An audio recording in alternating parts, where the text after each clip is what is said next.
نحمده ونصلي ونسلم على رسوله الكريم اما بعد اعوذ بالله من الشيطان الرجيم بسم الله الرحمن الرحيم یہاں کے لوگ ہی نہیں بلکہ پورے ہندوستان کے لوگوں کو میں نے دیکھا ہے، ان دو چیزوں کے اندر ہی ان کو زیادہ خامیاں اور کمیاں نظر آتی ہیں۔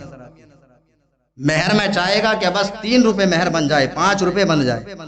اگر دادا ہے داڑھی چھیلی ہوئی ہے، وہ آ کر کے گیان جھاڑتا ہے یہاں بیٹھ کر کے کہ مولانا صاحب میرا مہر تو 786 روپے تھا، اور آپ کہہ رہے ہیں 786 مہر نہیں ہونا چاہیے، آپ کیسے مولانا ہے؟ ارے تم کو معلوم نہیں ہے، ایک عالم جب عالم بنتا ہے تو عالم ایسے ہی نہیں بنا جاتا ہے، اس کو بہت سارا نالج، بہت ساری جانکاری رکھنا پڑتی ہے۔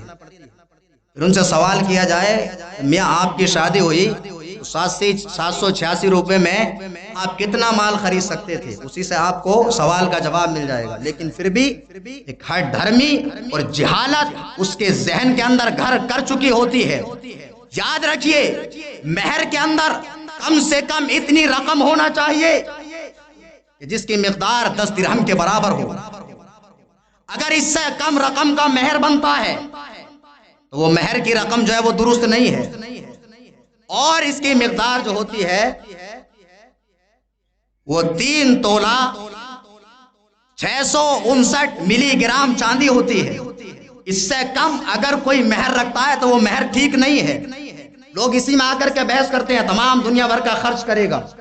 ارے مہر نبی کریم صلی اللہ تعالی علیہ وسلم نے حضرت خاتون جنت رضی اللہ تعالی عنہ کی شادی کی تو شادی کے اندر آپ کو معلوم ہے دہیز میں نہ بائک تھی، نہ کوئی گھوڑا تھا، نہ کوئی سواری تھی، نہ کوئی ہوائی جہاز تھا، نہ کوئی ٹرین تھی۔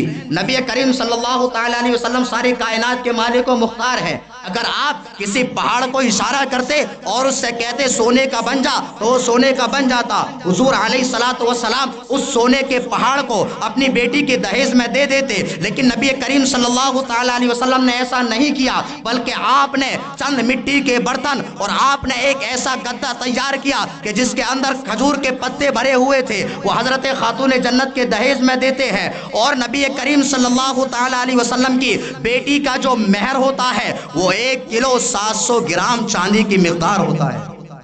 آپ نے سب سے زیادہ ترجیح کس کو دی؟ مہر کو۔ اور مہر جو ہوتا ہے جس بیٹی کی شادی ہو رہی ہے اس کا حق ہوتا ہے۔ یہ آتش بازی جو ہے، آتش بازی آپ کریں گے، اس سے نہ بیٹی کو فائدہ ہونے والا ہے نہ بیٹے کو، اس سے سوائے نقصان کے اور کچھ نہیں۔ ایک تو آسمان کا واتاورن خراب ہوتا ہے، اور دوسرا یہ جب آپ آتش بازی کرتے ہیں تو اس سے اللہ اور اس کا رسول ناراض ہوتا ہے، اور جس سے اللہ اور اس کا رسول ناراض ہو میں آپ پر سزا متعین نہیں کرتا۔ اگر اللہ اور اس کا رسول صلی اللہ تعالی علیہ وسلم آپ سے ناراض ہو گئے تو حشر کے میدان میں کون سا منہ لے کر کے آپ اللہ کی بارگاہ میں پیش ہوں گے، اور کون سا منہ لے کر کے قبر میں نبی کریم صلی اللہ تعالی علیہ وسلم کو اپنا منہ دکھائیں گے؟